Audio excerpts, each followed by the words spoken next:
بسم الله الرحمن الرحيم.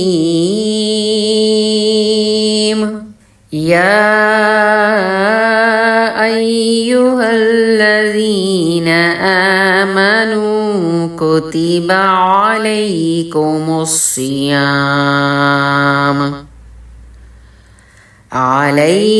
الصيام كما كتب على الذين من قبلكم لعلكم تتقون أياما معدودات.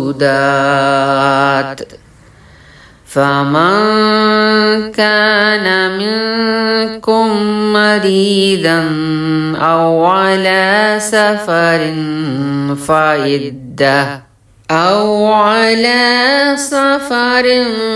فعدة من أيام أخر.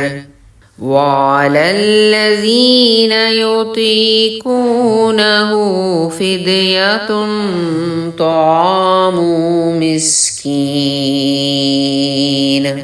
فمن تطوع خيرا فهو خير له، وأن تصوموا خير لكم إن كنتم تعلمون.